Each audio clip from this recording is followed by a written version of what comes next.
Hello, welcome to Good Goal or Bad defending Aston Villa against Brighton. One of the things I'm going to be doing next season is I'm going to be putting montages of all the goals each week and why they've been scored, how they've scored them. For instance, one of the main things I harp on about is people on the posts from corners, and the amount of goals it prevent. I'm putting that in a category. One of my other big categories is people not defending this area here. As you can see, they've all run back. I know they're on the transition. They've all run back. But all of a sudden, you can see this massive gaping hole here in centre midfield. Look, Johnny on the spot's over here. Give me the ball. No one's bothered to mark me. How quick everyone is to run back here and forget this space. If you ever want to score goals or defend or be a good defender and defend goals as a midfielder, you can't really do it as a defender. This is a midfielder's space right here. Stand here to kick the ball away, or stand here to kick the ball in the goal, and you will score goals and you will defend goals. Let's have a little look at what happens right here. Ball comes across, goes to beat him. He plays a simple ball. Look at how much space there is. Look, if we look at who's doing a job, he's man marking him. Yeah, fine. He's not doing a good job because he's on the wrong side of him. He needs to be over here marking him. But you're not doing anything. This guy here is completely unaware that all this space is here. He's not doing a damn thing.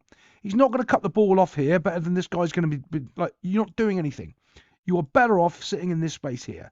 He can't go because he's got a man on the back post. Their defenders have been terrible to fill in the gap, but they could, and that's why they get a goal. Bosch in the net box. 1-0.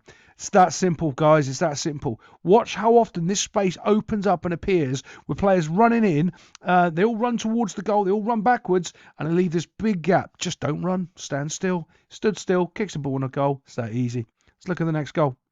Here we are for this next goal. Just managed to frame it perfectly. Look, he's gone to make the pass. And this wee man here is given a great interception on him. He's done a fantastic job of stopping that, breaking it up, and trying to get it off to his strikers. Great ball. Great tackle.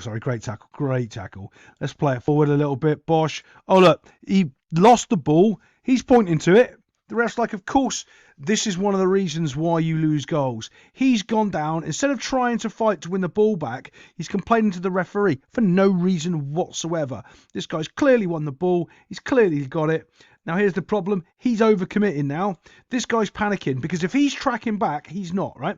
So think of it logically, where you've got this guy, instead of being like a baby on the floor, pretending his knee's broken, he would have been running alongside this guy. So this guy wouldn't have had to make the challenge. Even if he wasn't going to make the tackle or do whatever, he would still be running alongside him. So what this guy would have been doing then would be jogging back into the space instead of feeling pressured and obligated to try and win the ball here. He wouldn't have done that because he's thinking right now, this guy's thinking now the ref's going to blow. I can afford to throw in a tackle here and it'll be all right because the ref's going to blow up. Well, it's not a foul. The ref doesn't blow. You've overcommitted. Your mates hung you out to dry by being a muppet, and you're not going back and doing the job which you probably would have done if he was on his feet, which he's not. So then everything breaks down. Let's move it forward and see what we got. Bosch, look, he does win the ball. Great tackle. Goes flying in. Good job.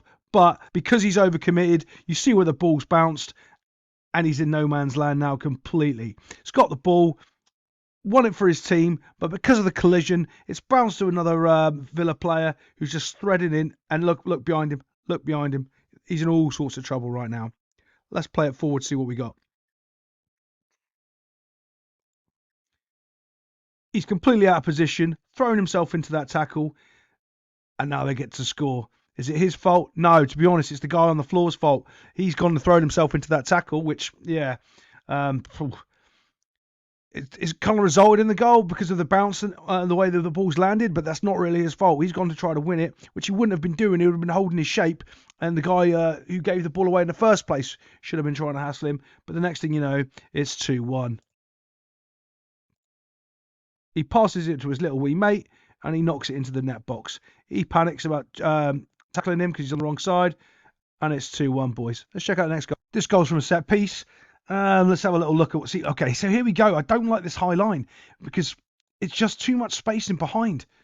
Yeah, you can't put right. So the reason you play a high line is because you've got pressure on the ball. The more pressure you have, the harder it is for them to play a quality ball in behind. Well, you can't put pressure on the ball because it's a free kick. So the high line you have, now you're hoping that this team here isn't good enough to have a quality pass or a quality run to score and make the run count into that space. They're in the Premier League. They might be able to do it. especially if you're bad at the defending. So let's play it forward and see what happens. Bit of movement. Everyone's kind of going everywhere. Look, they're clearly isolated on the back post here and on the front, well, equivalent of. Think of it like as a corner. If this was the goal, front and back post, the ball's dropped into the space. He's ahead of the ball. That's how fast he's allowed to break from the line and run forward. There's not a single Villa player that can stop him because, of course, they're playing this stupid high line for some reason. Terrible. And then bang into the goal it goes. It's that easy. Just from a high line. He's unmarked. In he goes from a run just because of a high liner defending a free kick from the halfway line. That's a free kick from the halfway line because they played such a high line forward. That is terrible. Well, I'll see you next time on Good Goal or Bad Defending. If you want to keep up the transfer news, I've got some videos coming out about that. I'm trying to make them quick and easy for people to understand, just so you can look at them at a glance and see who's out of contract and who's moving forward and stuff like that. I'll see you next time.